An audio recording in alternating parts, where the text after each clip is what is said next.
Hello again, I'm Robert Fithin, and here we are in the middle of September of 1983 doing the deep dive into the albums of 1983. It's been going on a while now, almost as long as the year 1983, because I'm trying to be, as comprehensive as possible. I don't want to do half-ass, you know how it is. So doing this chronologically, no country, no jazz, no soundtracks, no compilations, no live albums, no EPs. Everything else, though, is fair game, like the debut from Swans that came out in September of 1983. It's called Filth. And I also reviewed an album from Swans when I was doing it was either the 91 or 92 deep dive.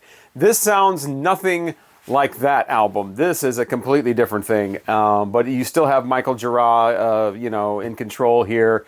It's his thing. He's got some other people with him, basically two bassists, two drummers, and a guitarist.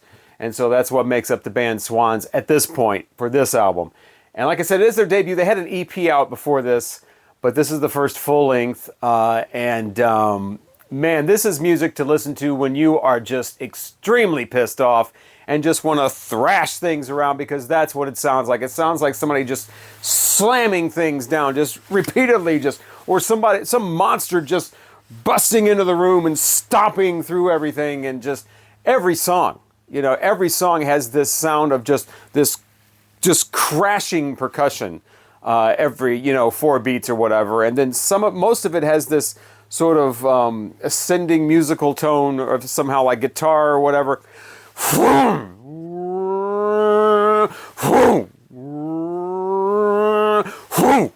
If that sounds appealing to you, this is definitely the album for you.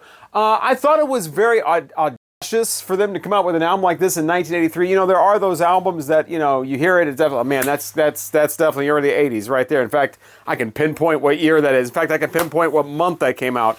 And then there's albums like this, where this could have come out in 1993. I mean, this was way ahead of the curve to do this in 1983. So you got to respect that, even if this is not your thing. And this is definitely not going to be everybody's thing. This is not for everybody.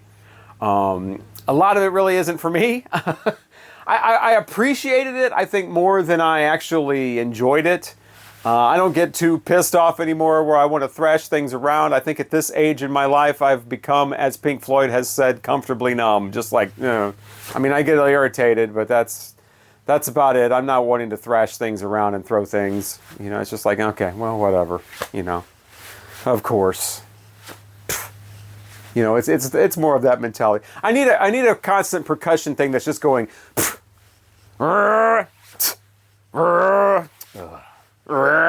That's more of my attitude these days. But this is not that. This is great to listen to when you're working out and you're doing the weight. You don't want to slam the weights down, but that especially the first track where he's talking about flex your muscles. That's a lot of these tracks on here. It's a lot of like, let's come up with a phrase and just repeat it.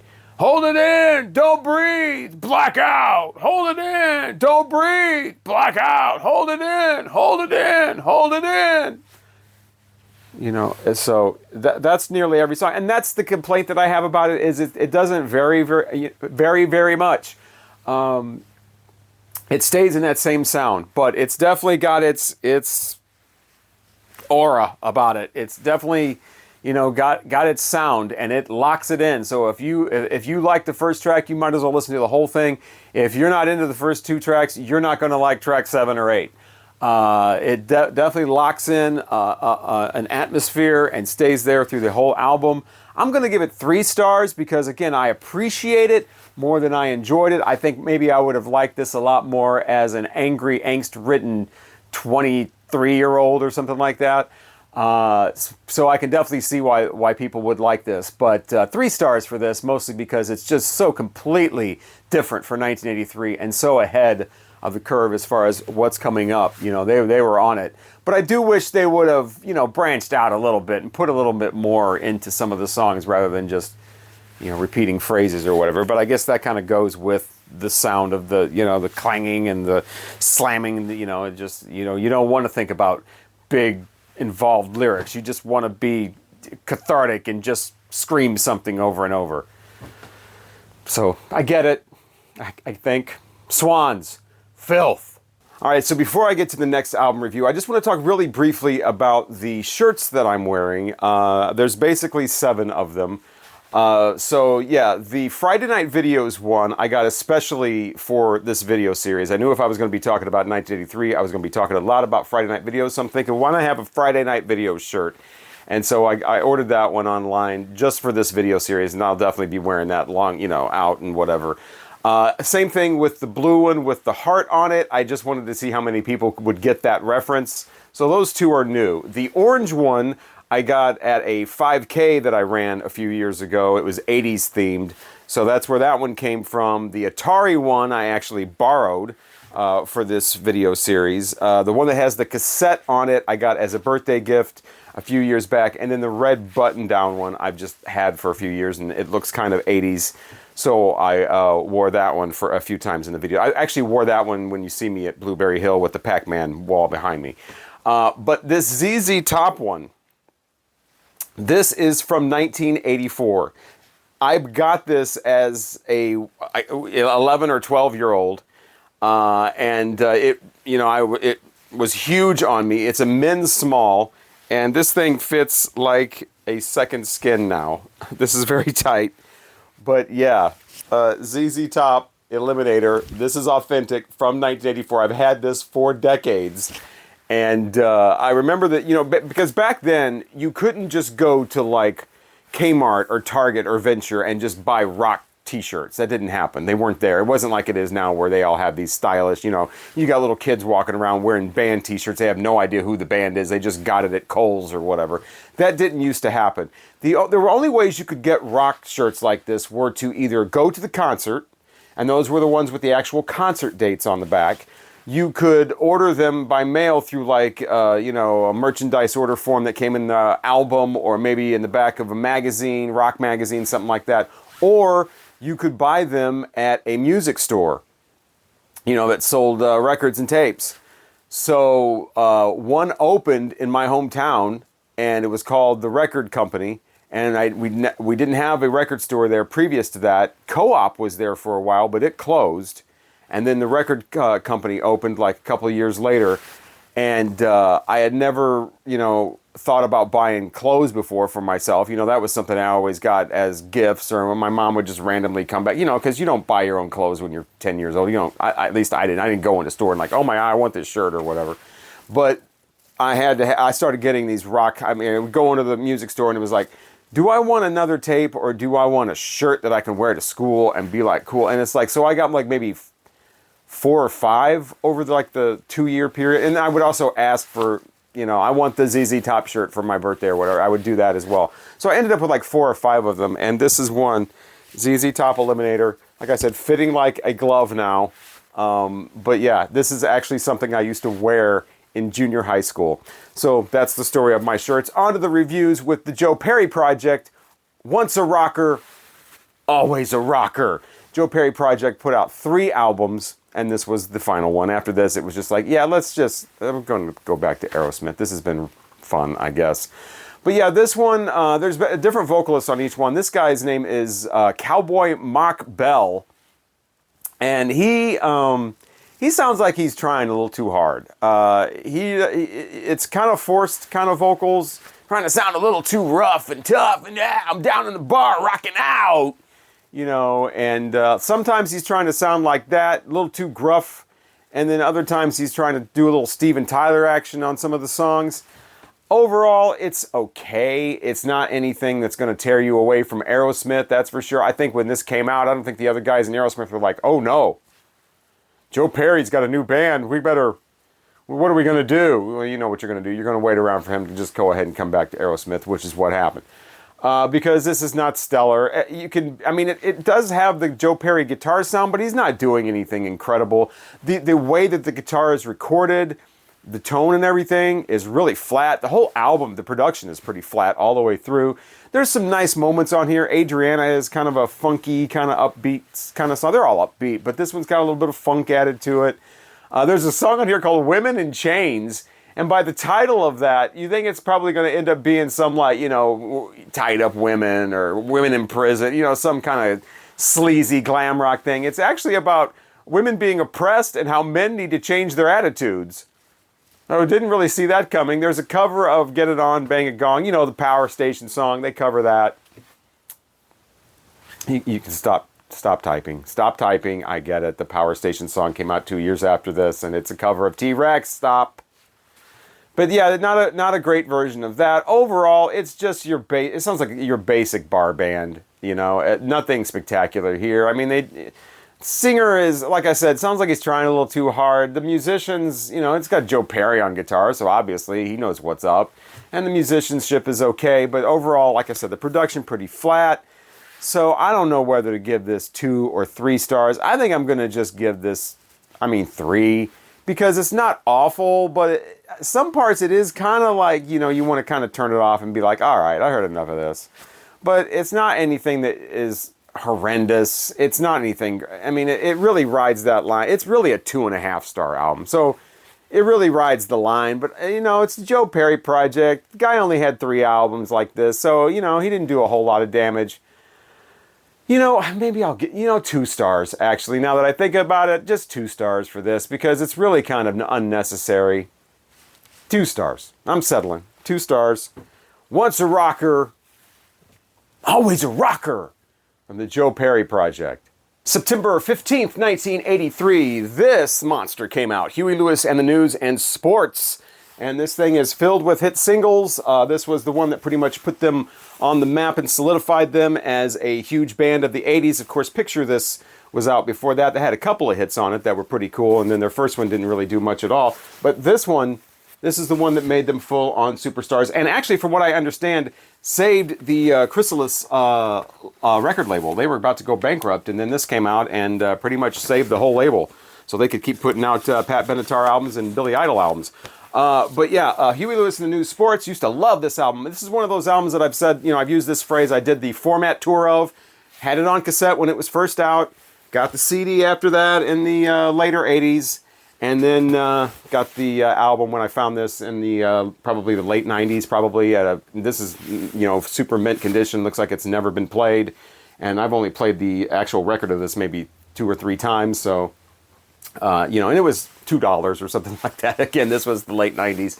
So, yeah, Huey Lewis and the News Sports, like I said, used to be a 5-star album to me, but this is one of those things that, one of those types of albums that remind me that sometimes your tastes can change a little bit. You get older, you put certain things away. Again, I'm 10 years old, and this was a blast. I'm listening to it now, and it kind of sounds a little dorky. It's not something I'm probably going to throw on a lot. First of all, these hit singles have been played and played and played and played. And the videos, oh my God, the videos for these songs were played over and over again. I still love Heart and Soul. I think that's a great rock pop song. Love the guitar in that. Love the whole feel of that song. Chorus and everything about it. I Want a New Drug is okay. Of course, single version and video version is different than the album version. The album version has this long guitar solo that fades out. So that's all right. Walking on a Thin Line, lesser of a hit, but still a great song with great lyrics. They're getting serious in that song. Got that great opening keyboard riff, very low and kind of eerie sounding, ominous. If This Is It is all right. The video for that was fun. Kind of an early 60s throwback sound on that. These guys, of course, did the video thing, and they, Huey Lewis, just looks great, and has a great, visual personality, and the videos were fun. It made each of these guys kind of characters. You got the bass player back here that always had the sunglasses on and the cigarette out. You got the saxophonist he was short, so there was always, it was like Davy Jones and the Monkees. There was always height references, and stuff like that. So in the videos, but the rest of this kind of bad is just goofy, dorky. The Heart of Rock and Roll, nah, not anymore. Not too dorky. Honky Tonk Blues, their cover of that song sounds like a Holiday Inn band on a Wednesday afternoon or something. Not great. So yeah, I would have given this 5 stars and said it was one of my favorite albums when I was 10, 12, 14 years old, but I'm going to give this 4 stars. It's a little too dorky for me these days. And then I heard their next album for the first time ever, just like 5 years ago or so. And it's whatever the one is with Hip to Be Square on. And I thought that was super dorky. I'm like, hell no. these guys have completely dorked out at this point, and I am not into this. And now I'm realizing, there were traces of that on this one. So, sports from Huey Lewis in the News. I liked it much better as a 10-year-old. I think it hits the sweet spot when you're 10, man. But when you're my age now, it's definitely got some nostalgia that's been worn off by the repetition of all these songs over and over again over the years. But it's still a 4-star album. Also on September 15th, the Commodores are back with an album called 13.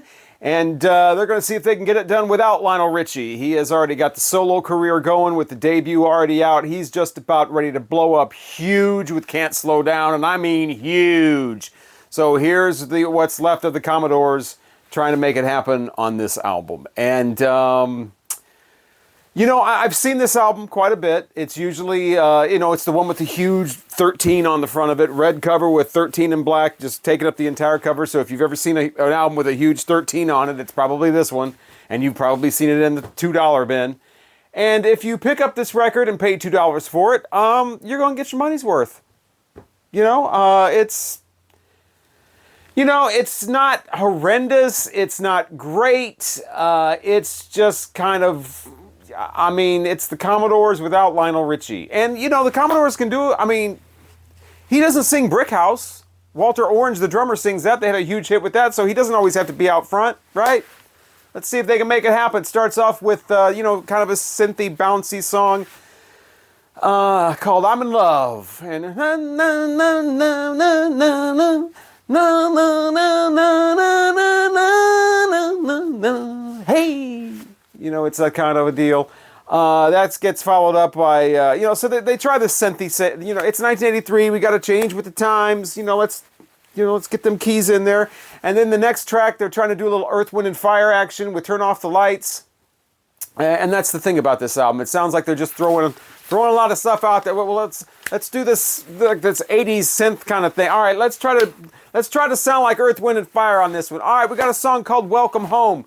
Let's try to do a little yacht rock action. It's 1983 and yacht rock is dying. Okay, but we're going to do it anyway. Woo!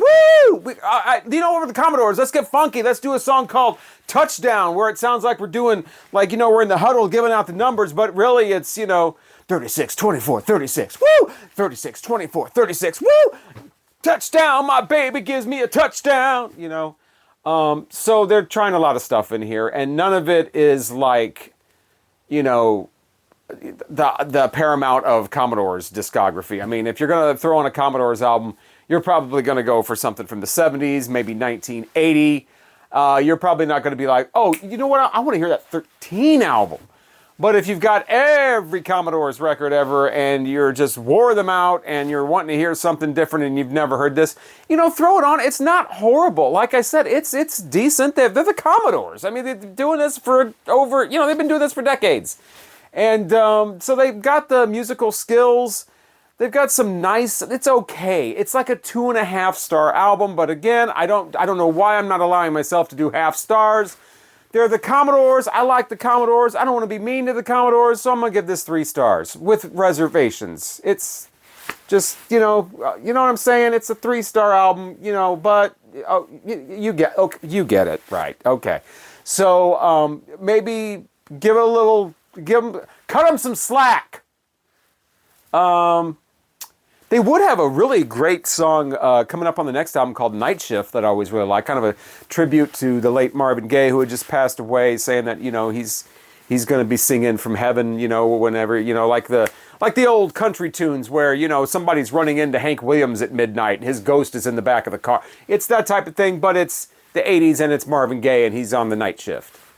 Great song. That's on the next album. So they can do it. They're just not really... This is a base hit. This is not a home run. I'll just say that. Maybe it's a double. This is not a home run. See, I think this is the first time I've ever used a sports analogy. I've made like hundreds of videos at this point, and this is the first sports reference I think I've met. So see, I know my basketball. Home run. No, it's a base hit. Maybe a double because the one guy throwing the ball to the first baseman, it went away and I didn't catch it. I better pick it up. And the guy ran to second. That's the Commodores 13. All right, we're still in September of 1983, and it is now time to talk about ESG. That's the band from the Bronx and their debut studio album, their only studio album, at least for all of the 80s, and I don't think they had another one until the 2000s or something, called Come Away with ESG. What to say about this album? Man. It's a lot of percussion. It's a lot of bass. It's a little vocals. And that's it. But I really like it, and I don't know why. I mean, I try to, articulate why I like something or why I hate something, and go, I can't really put my face. It's a je ne sais quoi. This is not going to be for everybody, though. And it's really kind of strange because a lot of the stuff that I complain about in other albums is here, but I actually like it on this album. I mean, it's the sparse lyrics, just a lot of, repeating the title of the song over and over again with just a few little lyrics here and there. I mean, the Silver Connection would listen to this and be like, y'all need some lyrics. But I still really like it. The very first track is called Come Away. It's okay. The second one is where the fire gets lit. It's a song called Dance, and that's exactly what it makes me want to do. I just love the sound of this. Just that snare with the bass. You got to have a pretty good system, I think, to appreciate this, or some good headphones. I don't think this is going to work on like a little phone playing in the corner or some earbuds or something. You got to have the bass to where it sounds really good and natural. But they keep that sound through the whole thing. They don't do a lot with it, similar to the Swans album I was talking about, where it's like they get in that lane, it's very narrow, they stay there. But I love the sound, and I can't quite explain why. Again, you probably will not like this. Maybe you will. I know that some critics liked it, so I'm not alone. But it sounds like something somebody tossed off in an afternoon, but man, they hit the sweet spot with the sound. It is very, like a funk-oriented kind of thing, but it doesn't have anything else but some snare, a cymbal crash every once in a while, and bass. The bass carries the melody. Speaking of, I'm not doing any comedy albums. I'm not reviewing comedy albums, but there was a Rodney Dangerfield album out in 1983 called Rappin' Rodney, which is basically just that song, him rapping, that's the song, and the rest of it is a stand-up comedy thing. It's an excellent album if you've never heard it, but I love Rodney Dangerfield. But he had a line in that Rappin' Rodney was like, I don't get it! The bass carries the melody! And the bass carries the melody here. Maybe this is what he was talking about. There's tracks on here like Spaced Out, Moody, and it sounds like straight up disco. I mean, pulling off some disco in 1983 was not an easy feat, and these guys did it.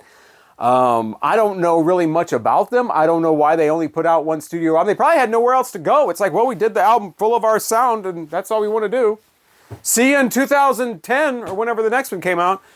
But yeah, I had a couple of EPs. I think most of the songs from the EPs are actually on this album. But always a skippable track on a great album. The one on here is called You Make No Sense, because that's a little too much with the repetitive lyric. You make no sense. You make no sense. It's like, we don't need that. In fact, my favorite two tracks on here are instrumentals that have no vocals. I think that's where they shine. It's just when it's just that groove with the instrumentals going, Parking Lot Blues, and Chistel, whatever it's called. Man, you got to check it out if you're into like funky beats, hip hop people. There must be samples galore on this. So yeah, 4 stars, I know, right? But I don't know why. 4 stars, but I don't know why. That's my rating for this. Come Away with ESG. So I'm sure that Gary Numan is pretty popular in other parts of the world, especially the UK, probably Germany, but here in the US, Gary Numan is one thing, and that's the song Cars from 1980.